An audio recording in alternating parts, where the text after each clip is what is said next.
اسلام بڑا شائستگی کا، تہذیب کا، معتدل اور خوبصورت دین ہے۔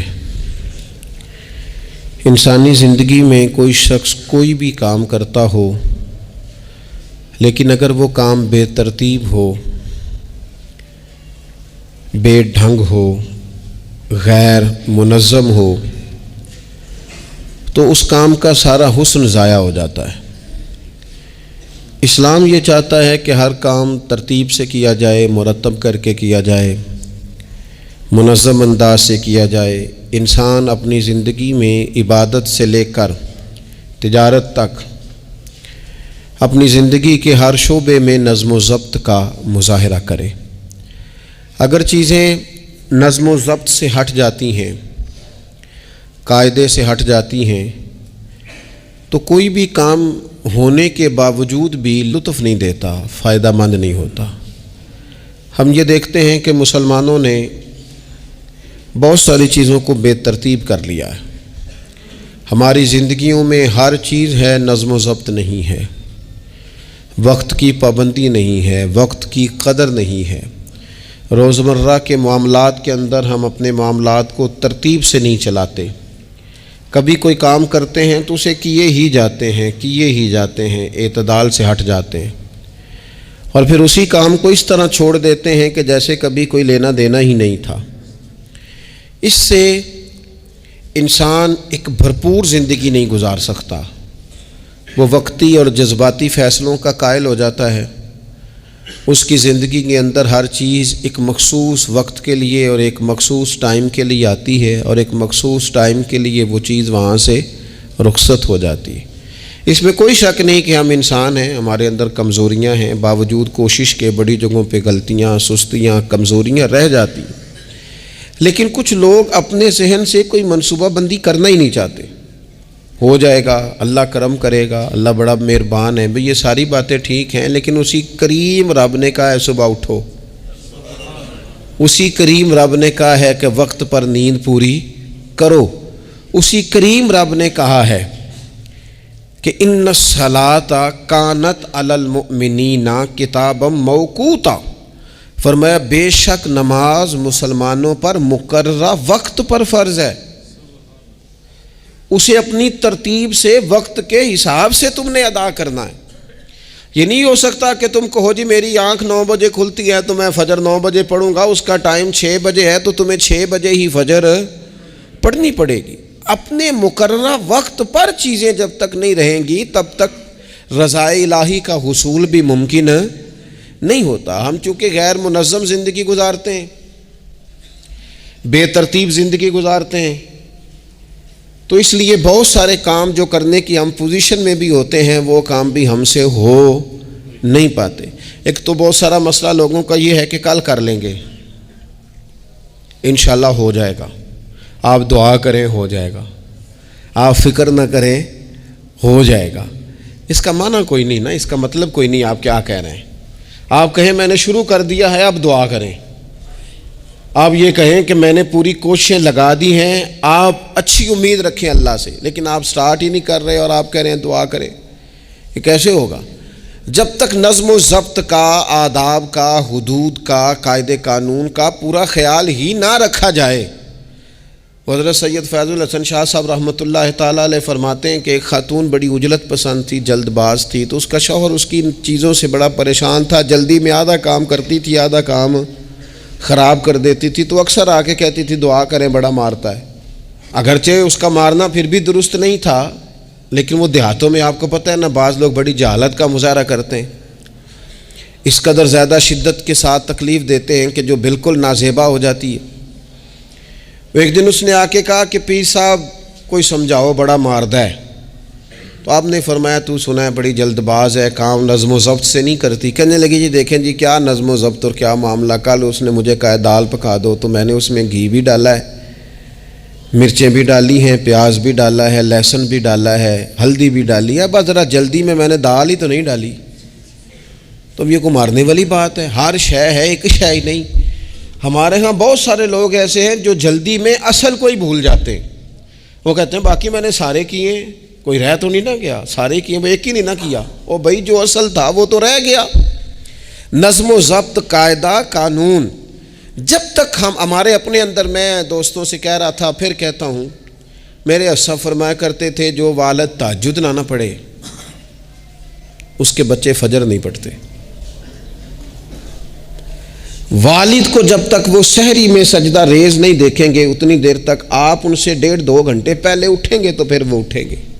لیکن اگر کہا جائے کہ پتر میں تھکیاں تو تم مسیتے جا، تو یہ ہو سکتا نہیں کہ وہ جائے، کیونکہ ہماری زندگی سے نظم و ضبط بچے سیکھیں گے، ہمارے ماحول سے وہ محنت کو، مشقت کو، کوشش کو وہ سیکھیں گے۔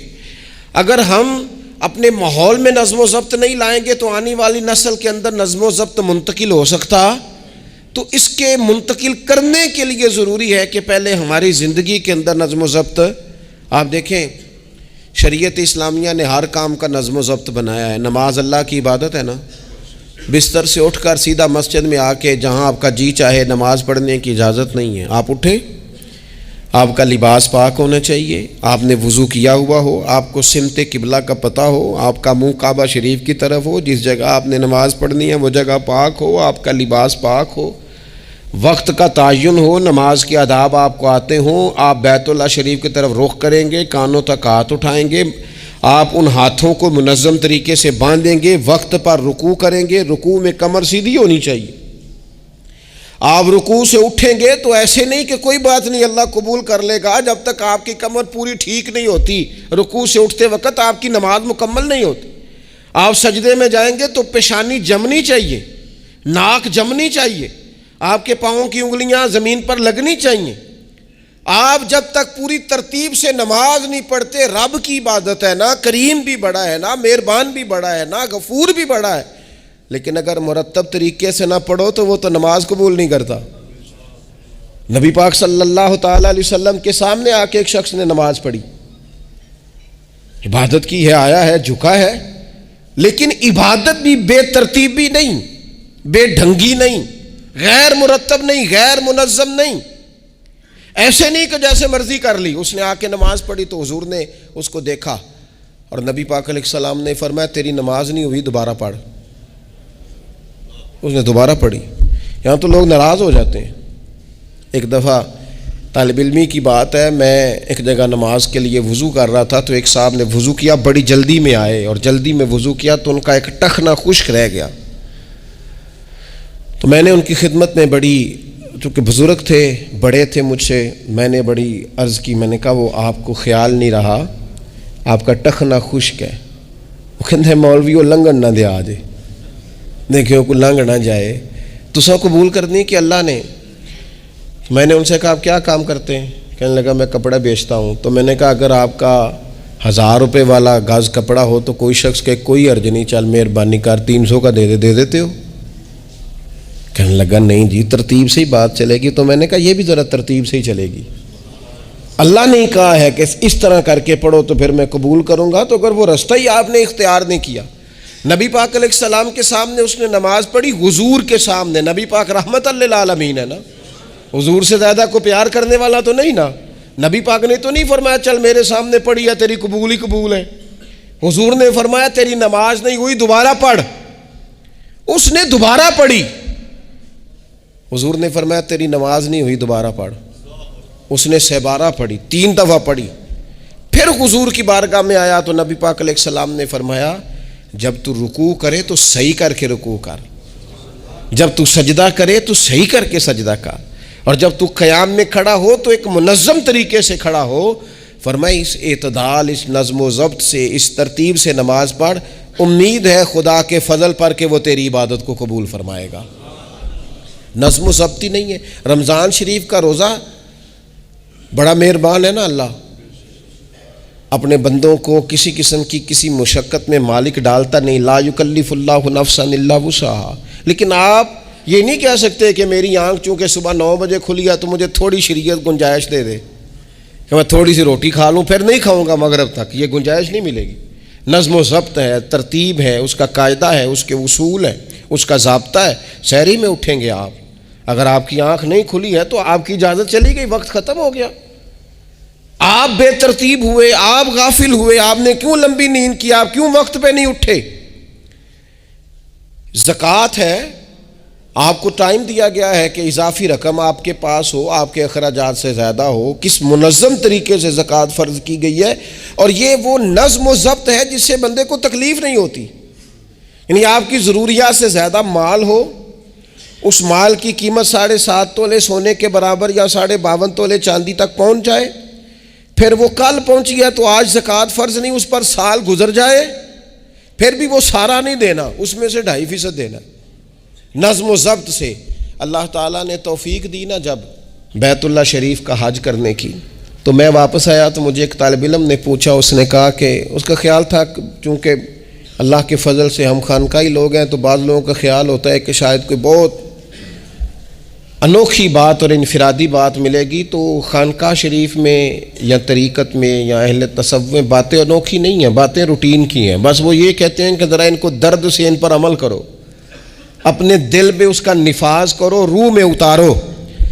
تو مجھے کہنے لگے آپ نے الحمدللہ حج کر لیا. تو میں نے کہا میں نے حج کیا ہے تو میں نے یہ رزلٹ نکالا ہے کہ حج بندے کو نظم و ضبط سکھاتا ہے، مرتب کرتا ہے انسان کی زندگی کو. آپ کو 8 ذی الحج کی زور پڑنی ہے، آپ کو ہر صورت میں مینا میں، آپ کو 9 کو ہر صورت زوال سے قبل عرفات میں آپ کو زوال کا وقت میں وہاں پہنچنا چاہیے، آپ کو کچھ نہ کچھ ٹائم وہاں گزارنا ہے. ایک منظم ترتیب ہے کہ مغرب کے وقت نکل آؤ، وہاں آپ نے نماز نہیں پڑھنی، آپ آ کے عرفات سے نکلیں، مغرب عشاء کی نمازیں مزدلفہ میں پڑھیں. آپ کو 10 کی صبح کو جا کے کنکر مارنے ہیں، آپ یہ نہیں کہہ سکتے کہ میں جناب 2 دن پہلے یہ کام ختم کر لوں. مقررہ ٹائم پہ جو 9 ذی الحج کو میدان عرفات میں نہیں جائے گا اس کا حج ہو سکتا، کیونکہ یہ ایک نظم و ضبط ہے، دین نے قاعدہ بنایا ہے، قاعدے کے بغیر آپ یہ کام کر سکتے. میں مصروف ہوں جی، مجھے سفر کرنا ہے، میں نے قربانی کرنی ہے تو 10 کو نہیں کر سکتا، میں 8 کو کر کے چلا جاؤں تو جاؤ، اللہ قبول ہی نہیں کرتا. قربانی اپنے ٹائم پہ مقررہ وقت پر.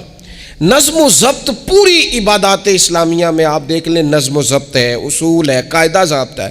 وہ ہمارے یہاں کچھ لوگ نا درویشی کی بنیاد پر بھی جہالت پھیلاتے ہیں، وہ کہتے ہیں جی اسی درویش لوگ ہیں جی، ہم کسی نظم و ضبط کے قائل نہیں. اس کا کیا معنی ہوا جی؟ وہ درویش تو تنظیمیں نہیں چلاتے، تو درویش کیا چلاتے ہیں؟ جہالت چلاتے ہیں. درویش ہی تو تنظیم چلا سکتا ہے، درویش ہی تو ادارہ چلا سکتا ہے، درویش ہی تو ایک منظم سلسلہ تعلیم آگے لے جا سکتا ہے، چونکہ اس کی زندگی میں نظم و ضبط ہوتا ہے، اس کی زندگی ایک پورے قاعدے کے مطابق مرتب ہوتی ہے، اس کی زندگی میں ٹائم ٹیبل پوری ترتیب سے ہوتا ہے. تو یاد رکھیے گا کہ نظم و ضبط ایک حسن ہے. آپ دیکھیے شریعت اسلامیہ کس طرح سے ہماری تربیت کرتی ہے. شریعت تو کہتی ہے باقی ساری چیزیں تو ایک طرف رہ گئیں، کسی کے گھر بھی جانا ہے تو نظم و ضبط سے جانا ہے. آپ کے بھائی کا گھر ہے، آپ کے دوست کا گھر ہے، آپ کا قریبی تعلق ہے، بغیر اجازت جا سکتے ہیں؟ دین نظم سکھاتا ہے،